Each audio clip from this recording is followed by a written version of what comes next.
Today we're going to talk about tapado or palo seco, two words for the same thing, which is basically when you become a percussionist. By muting the strings with your left hand, you take away all the harmony, right? And you get this, that's basically your sound, that's your drum. So with your right hand, you can really do any compás that you want, but you're not playing any chords. So you're just, again, you're a percussionist. So if I'm in bulería, I'd be 12, 3, 6, 8, 10, 12, 3. Right? That kind of thing can be part of sort of the cuadro. So people are doing palmas, maybe someone's playing a cajon, especially if you're amplified and you do this kind of thing. It really adds to, just to the fun, to the percussion, to the vibe of the whole thing. It's really relatively simple in concept. Anything that you would do with your left hand, if you were playing chords, you can do tapado with the strings muted. So any right hand pattern for any palo will work. If you were talking about alegrías, for example, you'd say, okay, what's my basic right hand pattern? Right, I'm doing 1, 7, 8, 9, 10, 11, 12. You do that tapado. 1, 2, 3, 6, 7, 8, 9, 10. 1, 2, 3, 7, 8, 9, 10. That would work. Other patterns that you do with your right hand: 12, 1 and 2, 3, 4, 5, 6, 7, 8, 9, 10, 11, 12, 3, 6, 7, 8, 9, 10. Anything you would do with your right hand will work. So that's really almost all there is to it. I could just tell you, take the right hand patterns that you already know, mute the strings, and you're good. But I'm just going to go into a little more depth on some of the palos that are interesting and more common, right? So for tangos, for example, we could absolutely do 1, 2, 3, 4, 1, 2, 3, 4, 1, 2, 3. That kind of thing would absolutely work. We can also, for tangos, though, do something that sounds a little more like a rumba thing. So 1 and 2 and 3 and 4, 1 and 2 and 3 and 4, right? If I say 1 and 2 and 3 and 4, and if you watched my rumba video, you'll know that that's sort of textbook rumba. But here we're doing it for tangos, and it totally works because you're part of the rhythm section or the percussion section or whatever. You're a drummer, right? You're not making that sound like a rumba by playing it with a strong downbeat. And also, because there is no harmony, it's kind of nice to have that downbeat. And again, absolutely will work, right? The basic right hand pattern for the tangos. And really, the basic right hand pattern for any palo that you're playing is always going to work, because the first right hand pattern, at least the ones that I teach, are all very straightforward, like this is what the compás of this thing is. So it's kind of like learning a palmas pattern, right? If you stick to that, you're never going to go wrong. And then the more confident you get with your right hand, the more stuff you can do. In bulería, because we have so many different things we can do with our right hand, we have even more things that we do in tapado. So we could do just basic, 12, 3, 6, 8, 10, 12, 3, 6, 8, 10. And that totally works. Not only does that work, it actually sounds great, right?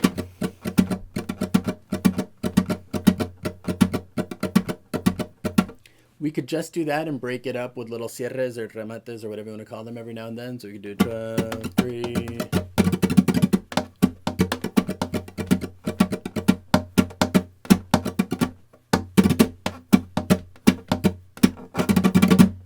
Right? I'm just using all these combinations of right hand patterns that I already know for bulería. Another thing you can do is throw in golpes either here,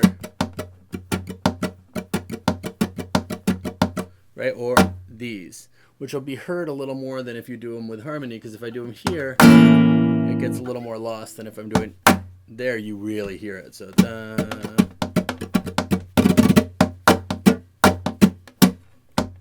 So that sort of thing accents whatever you're trying to accent even more. And one thing that you can do if you're mic'd up, if you're playing amplified, is you can actually use the microphone to your benefit, because an amplified guitar doing this is going to be even more. And while I would never recommend live to put the microphone right in the sound hole when you're playing, because you get this muddy, boomy sound, when you're doing tapado sometimes, because you're not going to feed back because everything's muted, you can really get in the sound hole, get the mic right here, and then you hear the golpes, and all that stuff sounds pretty fantastic because it gets really loud and just very present. Another little trick that I do all the time does involve the left hand, right? And that's just sort of coordinating the right hand and the left hand to do something like this.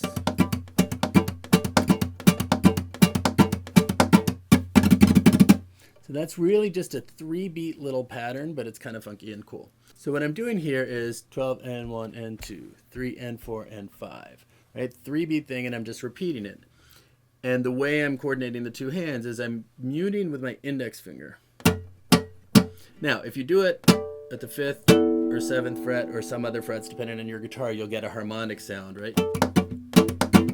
Which is maybe not what we want. So I might try to mute between frets for something like this so that I don't get that ringing, but it doesn't really matter. You might even like that. So what I'm doing here is downstroke, 12 and golpe, 1, and then I come up with my thumb and 2. So what we get here is 12 and 1 and 2 and 3 and 4 and 5 and etc. Right? It's a 3-beat ring. Taka taka tum, taka taka tum, taka taka tum. And you can obviously mix this up with other stuff. So I could do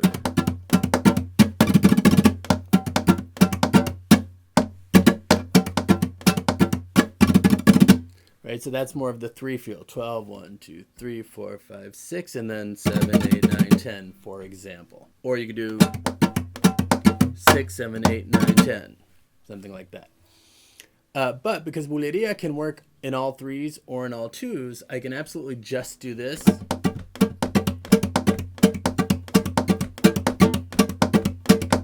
And that really works in the context of a bulería. Or I could just do a 2 feel, 12, 2, 4, 6, 8, 10, 12, 2, 4, 6, 8, 10.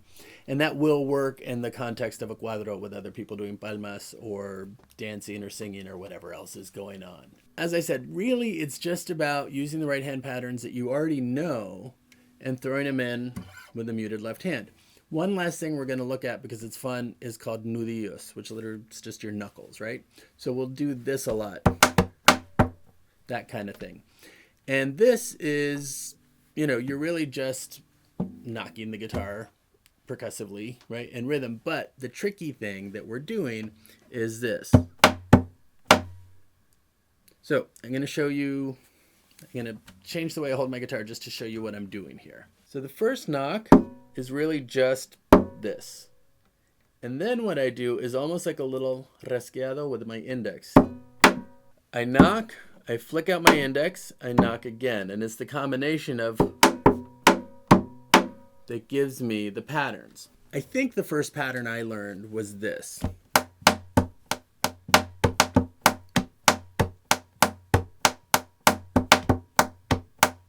And what that is knock, flick, flick, knock, flick, flick, flick, knock, flick, knock, flick, knock, flick.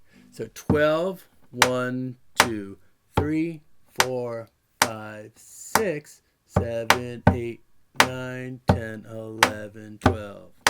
2, 4, 5, 6, 7, 8, 9, 10, 11, 12. 1, 2, 3, 4, 5, 6, 7, 8, 9, 10.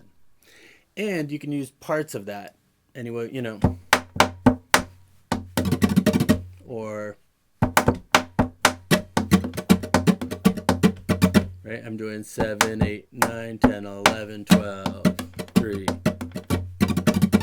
And you'll see people do this on tabletops very often, or you can do it on a cajon, either on the front of the cajon or on the top of the cajon, where it's just going to sound like a table or anything else. So you can use a combination of nudillos, golpes. These golpes, if they're built into your right hand, patterns, go ahead and use those golpes as well. And all of your rasgueados, basically stripped of harmony and sustain and the guitar sound, and you just become one more percussionist in the band.